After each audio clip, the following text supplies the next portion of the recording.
She ruled this land for years. Tonight, her own turned on her. Power is borrowed. The land decides when to take it back.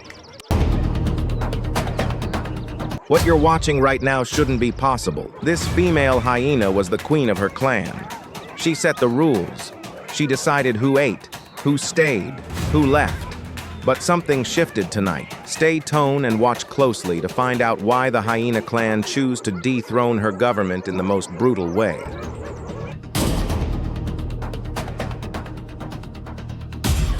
Each individual in that circle carries over 1,000 pounds of bite pressure, enough to crack a giraffe femur like dry wood. They don't just bite, they consume. Bones, cartilage, everything. They are, in the truest biological sense, cannibals. But the hyenas are not alone out here.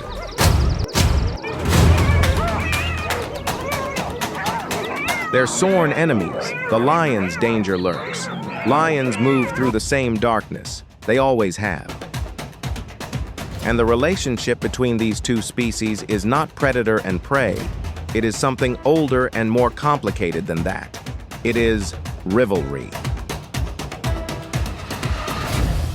Mutual hatred built over thousands of years of stolen kills and territorial war.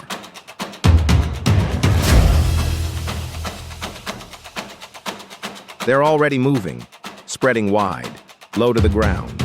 No sound, just shapes fanning out across the dark grass like a shadow tide, moving fast, closing the distance. With calculative track, they are surrounding. Hunger does something to a clan. It clarifies things. When the belly is empty long enough, loyalty becomes a luxury, and nobody can afford. And tonight, every hyena on this plain is running on fumes. They need a kill. They need it now. Two lower-ranking females find one first. A young impala, taken down clean after a hard chase across broken ground.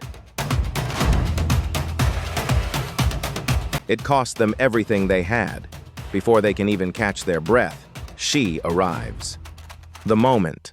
A leader starts feeding on the people's benefit. They've already signed their own ending. She. Build this empire on the assumption that no one would ever be hungry enough, desperate enough, or unified enough to challenge her.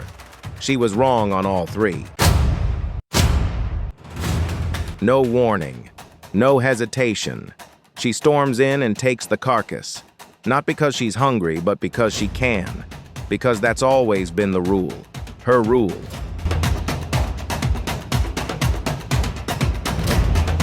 The two females back off, empty-handed. Again, this is not leadership anymore. This is a queen who forgot the difference between respect and fear, between authority and theft. She has been taking for so long she stopped noticing what it cost the ones beneath her. But they noticed, every single time.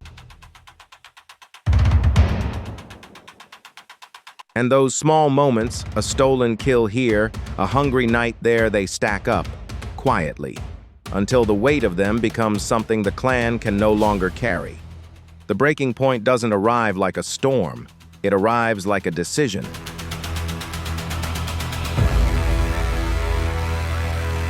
This is every grievance she ever created, arriving at once. The clan doesn't need a leader to give the order. There is no signal, no moment where one hyena turns to another and nods. They simply move, together. Because they all arrived at the same conclusion at the same time. Alone, she is formidable. There is not a single individual in this clan she couldn't defeat one-on-one. Her size, her rank, her years of dominance, all of it earned in direct confrontation. But this is not a duel. Out here, nothing you earn is truly yours. Not the kill, not the territory, not even the crown.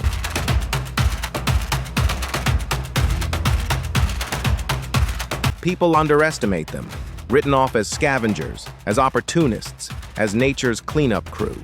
That reputation is wrong, and it has always been wrong. These animals are precision hunters, endurance athletes, and underneath the spotted coat and the strange laugh, they run one of the most sophisticated social structures on the continent. A clan is not a pack. It is a civilization in miniature. Ranked, political, with alliances that shift and debts that get settled. At the top of all of it, the matriarch. Every empire carries the seed of its own collapse. The only question is who plants it, the enemy outside, or the leaders within. For those who live by the mob is always one bad night away from becoming the threat. That's the contract. Unwritten, unspoken, absolute. She understood it once. She enforced it herself. Now, she's on the other side of it. Dethroned, surrounded, defenseless. A shape appears on the far edge of the frame.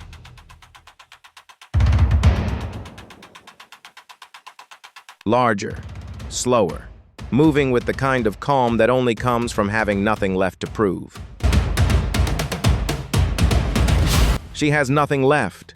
No clan, no backup, no title, just the next 3 seconds. Out here, that's all survival ever was anyway, the next 3 seconds.